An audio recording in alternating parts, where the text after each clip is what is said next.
My name is Nida Haroon. I'm one of the two assistant technical directors. My name is Coleman, and I am the assistant technical director at the Canadian Opera Company. So I help to plan and coordinate the installation, the run, and the takedown of one of the shows each season out of the two shows in tangent with the other ATD.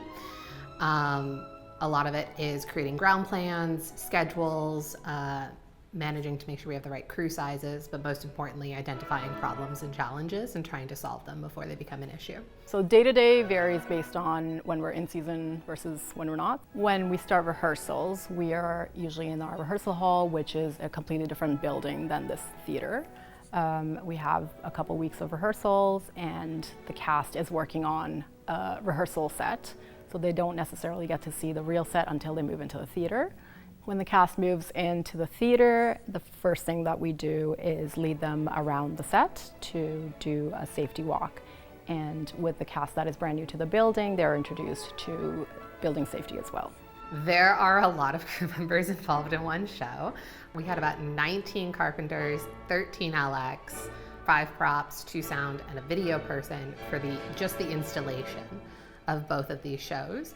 And then when we're up and running, it does depend and vary each show, but I think Tosca has about 25 crew members total just to keep the show up and running, and then we add even more for the changeovers. I'm working on Macbeth this season. There's a lot of work happening backstage to make it look as effortless as possible. There's a ton of cast, there's a giant chorus in this production, 52, and moving and navigating through the crew and the scenery and where they all need to go for their quick changes. COC works in rep, which means we put together 2 shows consecutively. So that means you might see Macbeth one night and you'll see Tosca the other night. We have so much space upstage, which is where majority of the Tosca set lives. For 2 shows this large, we do also have a trailer in our loading dock to help with some extra storage.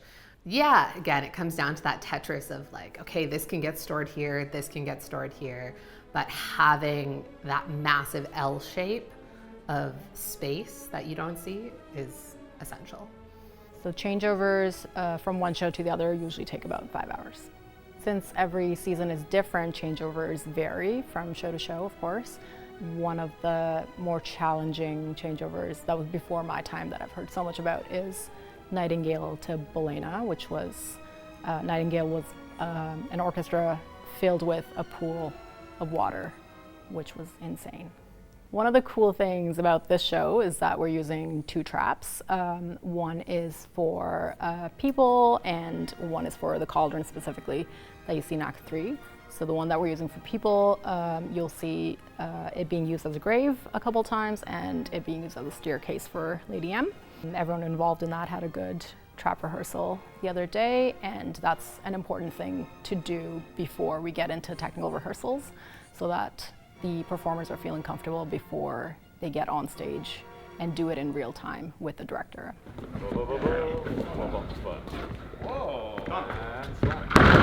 I think there are so many things that I love about my job, but I think the biggest thing about why I love being in technical direction is I love helping others realize their visions and put it together and put it on stage. Working with some really cool creatives, some really cool directors and designers who have these visions for what the show is going to look like. It's always fun to figure out, oh, how are we going to do this? And how can we make this happen? And then you stand there on opening night, it's all come together, all that hard work, and it just always looks so amazing. So just that feeling is probably the best thing.